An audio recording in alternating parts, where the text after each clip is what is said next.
حادثہ کربلا۔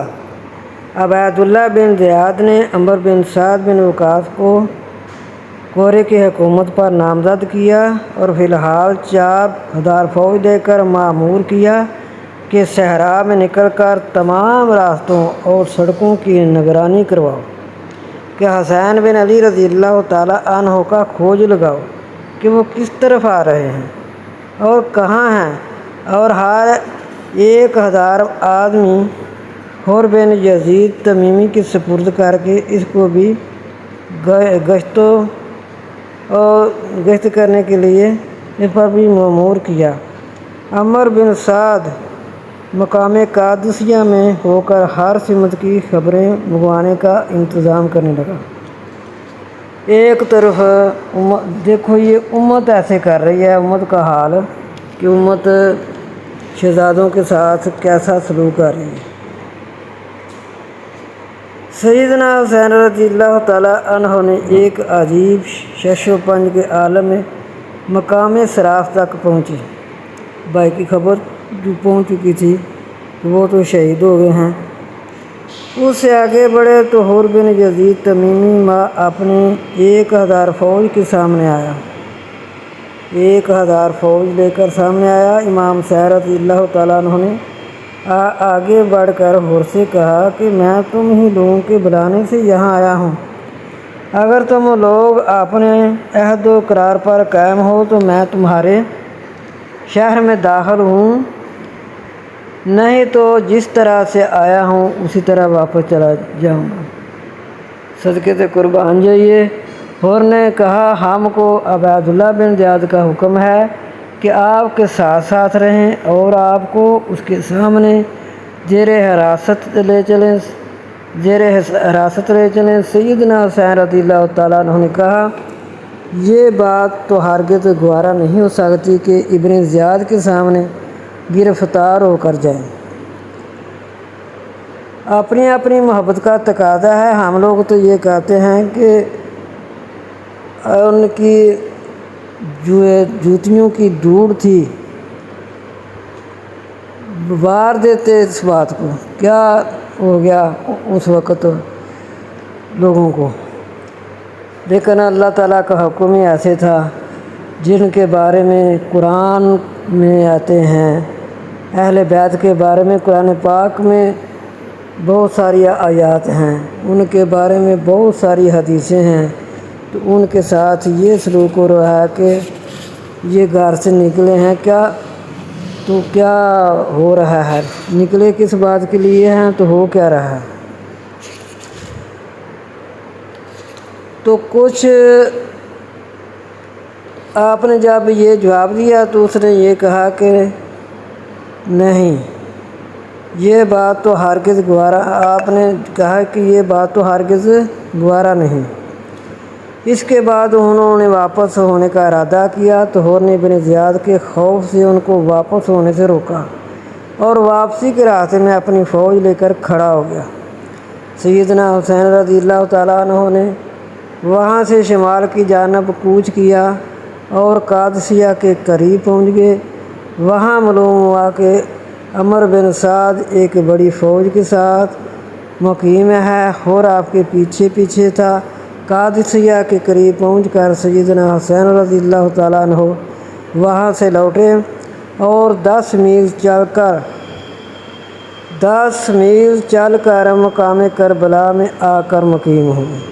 عمرو بن سعد آپ کی خبر سن کر فوج روانہ ہوا اور سراغ لیتا ہوا اگلے روز کربلا پہنچ گیا۔ قریب پہنچ کر عمرو بن سعد اپنی فوج سے جدا ہو کر آگے آیا اور سیدنا حسین رضی اللہ تعالیٰ عنہ کو آواز دے کر اپنے قریب لایا، السلام علیکم۔ بعد ابن سعد نے کہا بے شک آپ یزید کے مقابلے میں زیادہ مستحق خلافت ہیں، لیکن خدا تعالیٰ کو یہ منظور نہیں کہ آپ کے خاندان میں حکومت و خلافت آئے۔ اللہ اکبر، کیسے الفاظ بولے۔ پھر ان کو قریب لانا بھی ہم تو یہ سمجھتے ہیں کہ احترام کے خلاف تھا، آپ ان کے پاس آتے، خود آتے آ کر بات کرتے، تو لیکن انہوں نے اپنے پاس بلایا۔ پھر وہ مسافر بھی ہیں، پھر وہ ان کے مہمان بھی ہیں، پھر ان کے ساتھ بچے بھی ہیں، ان کے ساتھ عورتیں بھی ہیں۔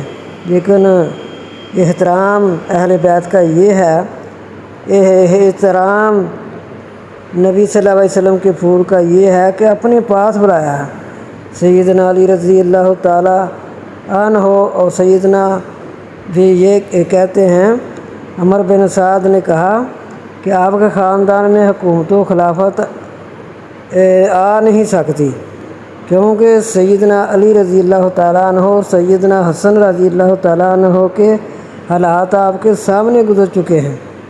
پھر آپ کتنے دکھی ہوئے ہوں گے جب انہوں کو یہ پیغام ملے۔ پہلے بھائی کا پیغام امام مسلم کا مل گیا، اور راستے میں وہ دو جو قاصد تھے وہ بھی شہید ہو گئے، تو پھر آپ پر کیا گزری ہوگی یہ تو انہی کو پتہ ہے نا، یا جو ان کے ساتھ تھے۔ اگر آپ اس سلطنت و حکومت کی خیال کو چھوڑ دیں تو بڑی آسانی سے آزاد ہو سکتے ہیں، نہیں تو پھر آپ کی جان کا خطرہ ہے، اور ہم لوگ آپ کی گرفتاری پر مأمور ہیں۔ سیدنا حسین رضی اللہ تعالیٰ عنہ نے فرمایا، میں اس وقت 3 باتیں کرتا ہوں، تم ان 3 میں سے جس کو چاہو میرے لیے منظور کر لو۔ اول تو یہ کہ جس طرف سے میں آیا ہوں اسی طرح مجھ کو واپس جانے دو، تاکہ میں مکہ معظمہ میں پہنچ کر عبادت الہی میں مصروف رہوں۔ دوم یہ کہ مجھ کو کسی سرحد کی طرف نکل جانے دو کہ وہاں کفار کے ساتھ لڑتا ہوا شہید ہو جاؤں۔ یہاں بھی لوگ بہت باتیں کرتے ہیں کہ کیا وہ تھے، یہ تو ہم مانتے ہیں کہ سارے کا سارا عرب جو ہے وہ مسلمانوں کا تھا، صحابی بھی تھے، تابعی بھی تھے، سارے کے سارے لوگ تھے، تو اسی لیے تو حضرت امام حسین نے کہا تھا نا، فرمایا کہ مجھے پھر ادھر سرحدوں پر جانے دیں کہ ہم لڑ کر شہید ہو جائیں، کہ ہم کلمہ گو کے ساتھ تو نہ لڑے۔ کلمہ تو انہوں نے پڑھا تھا، کلمہ گو ہی تھے، اسی لیے تو زیادہ دکھ ہے کہ کلمہ گو لوگوں کے ہاتھوں حضرت امام حسین شہید ہوئے۔ اب سوم یہ کہ تم میرے راستے سے ہٹ جاؤ اور مجھ کو سیدھا یزید کے پاس دمشق جانے دو، میرے پیچھے پیچھے اپنے اطمینان کی غرض سے تم بھی چل سکتے ہو۔ میں یزید کے پاس جا کر براہ راست اس سے اپنا معاملہ اس طرح طے کر لوں گا جیسا کہ میرے بڑے بھائی سیدنا حسن رضی اللہ تعالیٰ عنہ نے امیر معاویہ سے طے کیا تھا۔ عمر بن سعد یہ سن کر بہت خوش ہوا اور کہا کہ میں بطور خود کوئی پختہ جواب آپ کو اس وقت ان باتوں کے متعلق نہیں دے سکتا، ابھی عبید اللہ بن زیاد کو اطلاع دیتا ہوں، یقین ہے کہ وہ ضرور ان میں سے کسی ایک بات کو منظور کر لے گا۔ عمر بن سعد بھی اسی میدان میں خیمہ دان ہو گیا اور ابن زیاد کو یہ تمام کیفیت لے کر بھیجی۔ 2 محرم الحرام 61 ہجری کو کربلا میں عمر بن سعد امام حسین رضی اللہ تعالیٰ عنہ کے پہنچنے سے اگلے دن جا کر مقیم ہوا تھا۔ یہ پھر انشاءاللہ تیسری قسط میں بات کریں گے۔ تو دیکھو کہ اہل بیت کہاں سے نکلے، اتنی پیاری جگہوں سے نکل کر مدینہ منورہ سے، مکہ مکرمہ سے، پھر نہ انہوں نے کوئی پردیسیوں کا خیال رکھا کوفہ والوں نے، نہ انہوں نے کوئی مسافروں کا خیال رکھا۔ بار بار قرآن پاک میں آتا ہے مسافروں کا حق ہے، مسافروں کا حق ہے۔ یہ کیسے مسلمان تو تھے، ہم مانتے ہیں مسلمان تھے، صحابیوں کی اولاد بھی تھی، صحابی بھی تھے، جو تھے وہ مکہ میں رہ گئے، مدینہ منورہ میں رہ گئے، ادھر بھی ہوں گے، تو پھر انہوں نے کسی بات پر بھی عمل نہ کیا، ان کی جو تھکاوٹ تھی اس کو بھی دور نہ ہونے دیا، پھر انہوں نے تعزیت بھی نہیں کی حضرت امام مسلم کی، پھر انہوں نے کون سا خیال رکھا، کون سا انہوں نے مسلمان ہونے کا اپنا حق ادا کیا۔ مسلمان تو مانتے ہیں، کلمہ تو انہوں نے پڑھا تھا، تو یہ سارے کے سارے کلمہ گوئی تھے، تو مسافر کا بھی کچھ خیال رکھتے، عورتوں کا کچھ احترام کرتے، بچوں کا ہی کچھ خیال کر لیتے، ان کو جگہ دیتے، ان کو بس انہوں نے چار چفیرے سے اپنی فوجیں دکھائیں کہ ہم بڑی فوجوں والے ہیں۔ تو کوئی بات نہیں، ہم تو اگر ہوتے اس وقت تو ہم ضرور کہتے کہ حضرت امام حسین کی جوتی کی دھول ہے ہم سب، ہم تو بس یہی کہتے، حضرت امام حسین آپ ایک حکومت چاہ رہے ہیں۔